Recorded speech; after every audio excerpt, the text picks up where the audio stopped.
Pay attention to this residential security camera footage. January 17th, 2026, 11:26 p.m. A woman and a man stand near the front door of a house in Bend, Oregon. They're arguing. She's visibly angry, leaning forward, shouting. Her gestures are sharp. She points at him. She invades his personal space. He stands still at first, tense, jaw clenched. This looks like a domestic dispute. This looks like a relationship falling apart in real time. That's what you think you're watching. This is the last time Sienna Walsh will be seen alive. And here's what's going to make you angry. The man who killed her 3 hours later, he had been texting her husband for 14 months, saying, "I love you," while Sienna slept in the next room. The man in this footage did not kill his wife. He loved his wife. He also loved someone else. And that someone else decided that loving two people at the same time was one person too many. This is the story of how a secret destroyed 3 lives. And when you see what investigators found on that second phone hidden in the garage, you will understand why some lies are more dangerous than any truth could ever be. Let me show you something that's going to change how you see this entire case. Most people who see this footage think the same thing. Domestic violence, a marriage that turned violent, a husband who lost control. That's what the first responding officers thought when neighbors called about screaming. That's what Sienna's family thought when they heard she was missing. That's what the detective thought when he knocked on Garrett Walsh's door at 6 in the morning and asked where his wife was. All wrong. The man in that footage did not kill his wife, but he got her killed. And the difference between those two things is what this entire story is about. 3 days before that argument, Sienna Walsh noticed something strange. Her husband smelled different. Not bad, not like sweat or smoke or anything she could name, just different. A cologne she didn't recognize. Sweet, almost floral. Now, here's what most people don't understand about infidelity. It's not the big things that give it away. It's the small things. The things that don't make sense. The things that make your stomach drop before your brain catches up. She asked him about it. He said it was a sample from the mall. She believed him. Why wouldn't she? 2 days before that argument, she noticed it again. Same smell. On his shirt collar. On his jacket. She didn't ask this time. She just watched. The way he checked his phone constantly. The way he smiled at messages before quickly closing the screen. The way he stayed late at work 3 nights that week when he never used to work late at all. She didn't say anything. She just started paying attention. And this is where it gets important. Are you paying attention? One day before that argument, Sienna was putting laundry away in the garage. Mundane, normal. The kind of thing you do 1,000 times without thinking. She moved a box of old tax documents on a shelf. Behind it was a phone. Not Garrett's phone. A different one. Smaller. Older. Now stop and think about this. Why would someone hide a second phone behind tax documents in a garage? There's only one answer, and you already know what it is. She turned it on. The lock screen had no password. No password. He didn't even think she'd find it. That's how confident he was in his lies. She opened the messages. There were hundreds, all to one contact saved as Insurance Lewis. Except the messages weren't about insurance. They were about love. They were about meeting up. They were about, when are you leaving her? They were about, I can't do this anymore. I deserve to be with you fully. And then there were photos, explicit photos that made Sienna drop the phone and step backward into the garage wall. The most recent message was from that morning. It said, I love you. Garrett had replied, I love you too. See you Thursday. Let me ask you something. What would you do in that moment? What would you do if you found proof that your entire marriage was a lie? That the person you trusted most in the world had been living a double life for over a year? Sienna sat in her car in that garage for 40 minutes. She didn't cry. She didn't scream. She just sat there feeling like the floor had disappeared and she was falling through empty space with nothing to grab onto. The man she married 6 years ago. The man who held her hand during her father's funeral. The man who wanted kids someday. The man who kissed her forehead every morning before work. That man was texting another person, I love you. And here's the part that's going to make this whole thing even worse. The photos on that phone, they weren't of a woman. They were of a man. Before we go any further, you need to understand who Sienna Walsh was. Not just a victim, not just a name in a true crime video. A person. She grew up in Portland, studied graphic design at Portland State, met Garrett at a friend's wedding when she was 26. He was funny, kind, thoughtful. He remembered small things she mentioned in passing. He sent her articles about artists she liked. He drove 2 hours to surprise her on her birthday. They dated for a year. He proposed at Crater Lake. She said yes before he finished asking. Listen to that. She said yes before he finished asking. That's how sure she was. They got married in a small ceremony with 30 people. They bought a house in Bend because they wanted space and quiet and hiking trails nearby. She worked remotely for a marketing agency. He worked in financial planning at a local firm. They had a good life. Not perfect, not like the movies, but good, real, built on trust and honesty and showing up for each other. Except it turns out, one of them had been lying for over a year. The night of the argument, Sienna didn't plan to confront Garrett. She planned to leave, pack a bag, go to her sister's house in Eugene, figure out what to do next, process everything away from him. But when Garrett came home from work at 6:15, she was still sitting at the kitchen table with that second phone in front of her. He walked in, saw the phone, froze. His face went white, completely white. The kind of white that tells you everything before a single word is spoken. She asked him one question. Who is Isaiah? He didn't answer. She asked again. He said it was complicated. She said, try me. Now here's what you need to understand. This is not just a confrontation. This is the moment where 6 years of marriage are evaporating in real time. Every morning kiss, every dinner conversation, every I love you. All of it dissolving like it never existed. He said he met someone.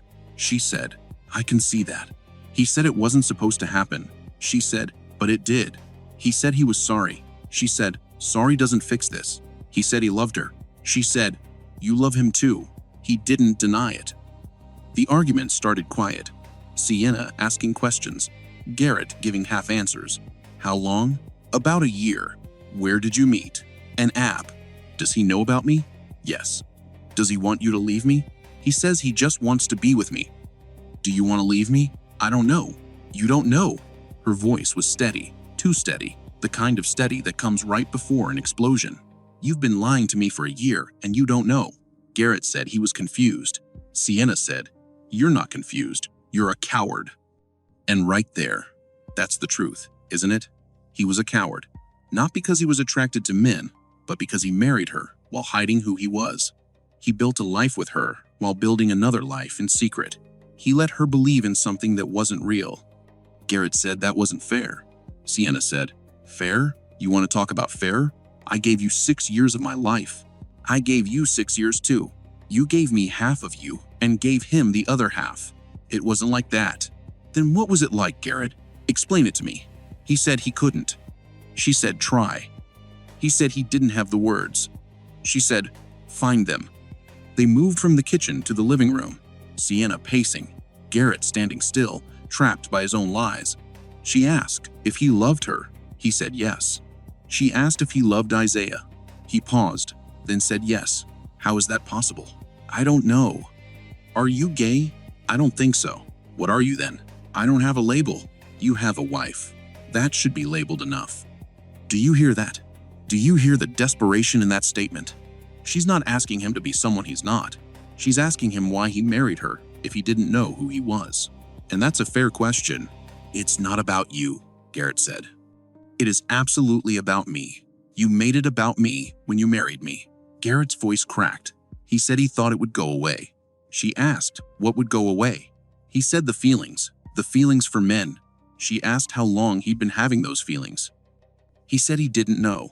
Maybe always, maybe recently. He couldn't tell anymore. Was I just a cover? No. Did you ever really love me? Yes. Every single day. Then why did you stay if you wanted to be with him? Because leaving felt impossible. And that right there is the tragedy of this whole thing. Garrett felt trapped in a life he built. Sienna was trapped in a marriage with a man who was lying to her. And Isaiah, who you haven't met yet, was trapped in a relationship where he would always be second choice. 3 people in a cage, and when you put people in cages long enough, someone gets hurt. That's when they moved outside. Look at the footage again. January 17th, 2026, 11:26 p.m. She's leaning forward, hands moving, sharp gestures. She points at him. She invades his space. He stands rigid, jaw clenched. Then he grabs her arm, pulls her sideways, They both move out of frame. The camera keeps recording the empty doorway. Neighbors heard shouting. One of them started recording on their phone from across the street, but the audio is too far away to make out words. The residential security camera only shows this. 14 seconds. An argument. 2 people disappearing from frame. What the camera doesn't show is what happened next. Sienna pulled her arm away. She said, "I can't look at you right now." Garrett said they needed to talk about this. She said, "There's nothing to talk about." He said, "Please." She said, "No." She got in her car. He asked where she was going. She didn't answer. She backed out of the driveway and drove away. 7:42 p.m. The doorbell camera shows Garrett going back inside and the door closing. It doesn't show him leaving again that night. His alibi is solid. He was home, alone, devastated, but home. So if Garrett didn't kill his wife, who did? Sienna drove to a bar called Riverside Tavern on the east side of Bend. She'd never been there before. She didn't want to go somewhere she might see someone she knew. She didn't want pity. She didn't want advice. She just wanted to disappear. She sat at the bar and ordered a vodka soda, then another, then another. The bartender asked if she was okay. She said she was great. He didn't believe her, but he poured another drink anyway. Sienna wasn't a heavy drinker. 3 drinks usually made her tipsy. 5 made her drunk. By 9:30, she'd had 6. She was dancing, laughing too loud, flirting with strangers. She told a woman in the bathroom that her husband was gay, and she didn't know. The woman said she was sorry. Sienna said, "Don't be sorry. Help me find a real man." The woman looked uncomfortable and left. At 10:15, a man approached Sienna at the bar. Tall, athletic build, friendly smile. He bought her a drink. They talked. She doesn't remember what they talked about. Security footage from the bar shows them dancing, laughing. He leans in close, says something. She nods. They leave together at 11:47. A bartender remembers seeing them walk out. He said the guy seemed nice, polite, held the door for her. That guy was Isaiah Lennox, 28 years old, personal trainer. The same Isaiah who'd been texting Garrett Walsh, "I love you" for 14 months. And here's what's going to make you furious. Isaiah didn't just happen to be at that bar. He didn't just happen to run into Sienna. He went there looking for her. Remember when Garrett went back inside after Sienna drove away? Remember how the doorbell camera confirmed he stayed home all night? That's true. But here's what investigators found later. At 7:51 p.m., Garrett sent a text message to Isaiah. "She knows about us." Isaiah replied, "What did you tell her?" Garrett replied, "She found the phone." Isaiah replied, "We need to talk." Garrett replied, "Not tonight." Isaiah replied, "This can't wait." Garrett replied, "I need space." Isaiah didn't reply. Instead, at 9:43 p.m., Isaiah's GPS shows him leaving his apartment. At 10:15, he arrives at Riverside Tavern, the same bar where Sienna Walsh is drinking alone. Coincidence? No. Isaiah knew Garrett was married. He knew Sienna existed. And when Garrett texted that she found out about them, Isaiah made a decision. If Garrett wouldn't choose him, he would remove the choice. You need to understand who Isaiah Lennox was to understand what happened next. He wasn't a monster. He wasn't a psychopath. He was a 28-year-old personal trainer who fell in love with a man who couldn't fully love him back. Isaiah met Garrett on an app called Grindr Plus about 14 months before all this happened. They matched, they talked, they met for coffee, then drinks, then more. Isaiah fell hard. He fell fast. He wanted everything. He wanted Garrett to leave Sienna. He wanted them to get an apartment together. He wanted to stop hiding. But Garrett wouldn't leave. He kept saying it was complicated. He kept saying he needed more time. Isaiah waited. He was patient, but patience has limits. For 14 months, Isaiah was the secret, the person Garrett saw in stolen hours, the person who got texts that said, "I love you," but never got introduced to friends or family, the person who spent holidays alone while Garrett was with his wife. And Isaiah loved Garrett. Truly, deeply.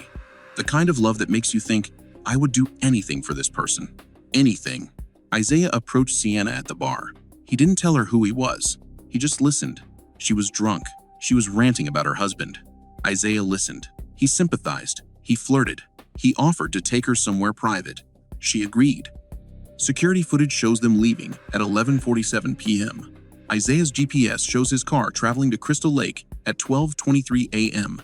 It stayed there for 41 minutes, then it returned home. Crystal Lake is isolated, quiet, no cameras, no witnesses, just trees and water and darkness. Once they were alone, Isaiah told her the truth. "I'm the person your husband loves." Imagine that moment. You're drunk, you're devastated. You just found out your husband has been lying to you for over a year, and now you're in a car with the person he's been cheating with. The person he texts, "I love you" to. The person who's been part of your marriage without you knowing. Sienna started yelling. She tried to get out of the car. Isaiah grabbed her. She fought. She scratched his face, his arms. He hit her once. Hard. She fell. He hit her again. She stopped moving. Isaiah later told detectives he panicked. He dragged her body into the brush about 30 feet from the main path. He drove home. He washed his clothes. He thought he'd gotten away with it. He thought Garrett would finally be free. He thought they could be together. He said he did it for love. Detectives said love doesn't look like that. Isaiah said, "Garrett told me she was the problem. Garrett told me she didn't make him happy. Garrett told me he wanted to be with me, but couldn't leave. I was just trying to help. I thought Garrett would understand. I thought Garrett would thank me." Let that sink in.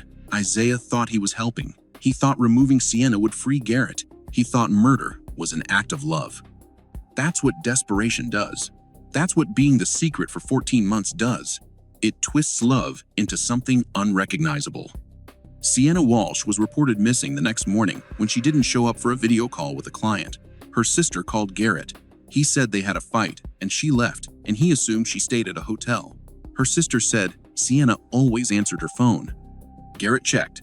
Sienna's phone was going straight to voicemail. He called hospitals. Nothing. He called friends. No one had seen her. He called police. They told him to wait 24 hours. He didn't wait. He filed a missing person report immediately. He told them about the fight. He told them she drove away. He told them he didn't know where she went. Officers reviewed the doorbell footage. They confirmed his story. Sienna left. Garrett stayed home. Neighbors confirmed they saw Sienna's car leave and saw Garrett go inside. His alibi was solid. 2 days later, a jogger running on a trail near Crystal Lake found a body. Female, early 30s, partially hidden in brush, about 30 feet from the main path. Cause of death: blunt force trauma to the head. Time of death: between midnight and 2 inches the morning. The body was identified as Sienna Walsh through dental records. Garrett Walsh was brought in for questioning. He broke down, said he didn't hurt her, said he loved her, said the fight was his fault, but he would never hurt her physically. Detectives checked his story. Doorbell camera confirmed he was home. His phone GPS confirmed he never left his house that night. His car had no evidence of recent travel to that area. He was released after 18 hours. Detectives went back to the beginning. Where did Sienna go after she left? They pulled footage from businesses along the route from her house. They found her car on traffic cameras heading east. They tracked it to Riverside Tavern. They pulled the bar footage. They saw her drinking. They saw her dancing. They saw her leave with a man. The bartender identified the man as a regular, said his name was Isaiah. Came in maybe once a week. Always polite, always tipped well, always alone until that night. Detectives ran the name through databases. They found Isaiah Lennox, 28 years old, personal trainer at Summit Fitness. No criminal record. They went to his apartment. He wasn't home. They called him. He answered. They asked if he knew Sienna Walsh. He said no. They said a bartender saw them together. He paused, then said, "Okay, yes." He talked to a woman at the bar, but he didn't know her name. They asked if he left with her. He said no. They said, "We have footage." He said, "Okay, fine. Yes, we left together, but she changed her mind and I dropped her off at a gas station." They asked which gas station. He said he couldn't remember. They asked what time. He said, maybe midnight. They said her body was found near Crystal Lake. He said he didn't know anything about that. Detectives brought Isaiah Lennox in for formal questioning. He stuck to his story. He met Sienna at the bar. They flirted. They left together. She changed her mind. He dropped her at a gas station. He went home. He didn't hurt anyone. Detectives asked for his phone. He said he wanted a lawyer. That's when they knew he was lying. Innocent people don't lawyer up for simple questions. Detectives got a warrant. They pulled Isaiah's phone records. His GPS showed his car traveling to Crystal Lake at 12:23 a.m. It stayed there for 41 minutes. Then it returned home. He had lied. Detectives arrested Isaiah Lennox on suspicion of murder. They searched his car. They found traces of blood in the trunk. Type matched Sienna Walsh. They searched his apartment. They found clothes with blood spatter in a laundry hamper. Isaiah requested a lawyer and stopped talking. But detectives weren't done. They pulled his phone data, text messages, photos, call logs. What they found changed everything. Isaiah Lennox had been in a relationship for 14 months with Garrett Walsh. Detectives went back to Garrett. They asked if he knew Isaiah Lennox. Garrett's face went pale. He asked why. They said, "We found your messages on his phone." Garrett sat down, put his head in his hands, said yes. He knew Isaiah. They asked how. Garrett said they met on an app about a year ago. They asked if Sienna knew. Garrett said she found out the day she died. They asked if Isaiah knew Sienna found out. Garrett said yes. He had texted Isaiah that evening after Sienna left. Detectives pulled that message, sent at 7:51 p.m. "She knows about us." The timeline became clear. Isaiah knew Sienna had discovered the affair. He went to the bar. He found her. He saw an opportunity. He convinced her to leave with him. He drove her to Crystal Lake. And he killed her. Detectives confronted Isaiah with the evidence. GPS data, blood in his car, DNA match. His lawyer advised him to consider a plea deal. Isaiah broke. He confessed. He said Garrett had been complaining about Sienna for months. Said she didn't understand him. Said she wanted things he couldn't give her. Said he felt trapped. Isaiah said he loved Garrett. Said he wanted to be with him fully. Not in secret. Not as the other person. He wanted Garrett to choose him. But Garrett wouldn't leave Sienna. He kept saying it was complicated. He kept saying he needed more time. Isaiah said he waited. He was patient.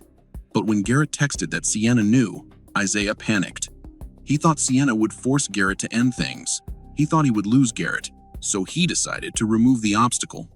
Isaiah said he went to the bar, hoping to find Sienna. He knew she would be angry. He knew she would be drinking. He approached her. She was drunk. She was ranting about her husband. Isaiah didn't tell her who he was. He just listened. He flirted. He offered to take her somewhere private. She agreed. He drove to Crystal Lake. Once they were alone, he told her the truth. "I'm the person your husband loves. Garrett doesn't want to be with you. Garrett deserves better than a wife who traps him." Sienna started yelling. She tried to get out of the car. Isaiah grabbed her. She fought. She scratched his face, his arms. He hit her once, hard. She fell. He hit her again. She stopped moving. Isaiah said he did it for love. Detectives said, "Love doesn't look like that." Isaiah said, "Garrett told me she was the problem." The verdict. Isaiah Lennox was charged with first-degree murder. His defense argued it wasn't premeditated, said it was a crime of passion, said Isaiah was mentally unstable.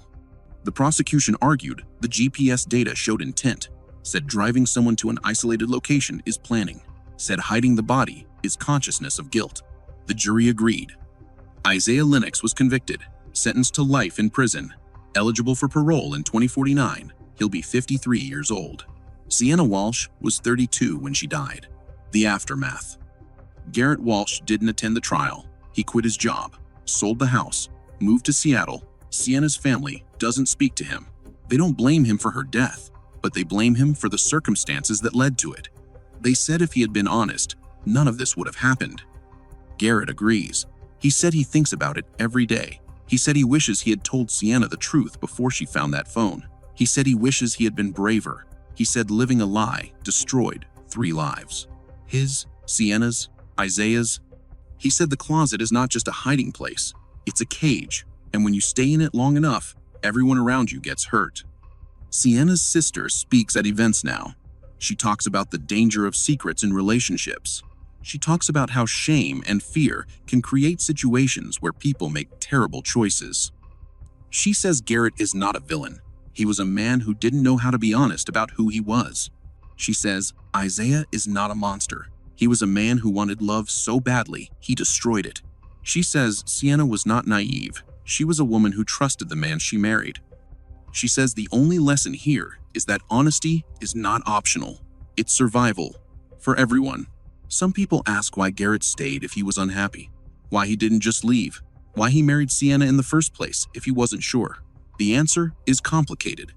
Garrett grew up in a religious family. Being gay wasn't an option. It wasn't discussed. It wasn't possible. He learned to suppress those feelings. He learned to perform heterosexuality. He learned to pass. And he did, for years, until he couldn't anymore. But by then, he was married. He had built a life. He had responsibilities. And leaving felt like admitting he was a liar, which he was. But staying made him a bigger liar, and it got Sienna killed. Some people ask why Isaiah killed Sienna instead of just walking away, why he thought murder was the solution. The answer is also complicated. Isaiah loved Garrett, truly. He believed Garrett loved him back. He believed Garrett wanted to be with him, but was trapped. Isaiah saw himself as a rescuer. He thought removing Sienna would free Garrett. He thought Garrett would finally be able to live authentically. He thought he was helping. That's how love twists itself into something unrecognizable when it's built on lies and secrecy and desperation. Sienna Walsh is buried in Portland next to her father. Her grave has fresh flowers every week. Her mother brings them. She says Sienna deserved better. She deserved a husband who was honest. She deserved a marriage built on truth. She deserved to grow old and have children and live the life she imagined when she said yes at Crater Lake. Instead, she got 6 years of half-truths and 1 night at a bar and 41 minutes in a forest with a man who thought love meant elimination. Her mother says she's angry, not at Garrett, not even at Isaiah. She's angry at the shame and stigma and fear that made Garrett think hiding was safer than honesty. She's angry at a culture that punishes people for being who they are. She's angry that her daughter paid the price for a man's inability to accept himself. This case is a reminder that secrets have consequences. Garrett's secret cost him his marriage and his peace. Isaiah's obsession cost him his freedom. Sienna's trust cost her her life. The residential security camera captured 14 seconds of an argument. It didn't capture the 14 months of lies that led to it. It didn't capture the shame that made Garrett hide. It didn't capture the desperation that made Isaiah kill.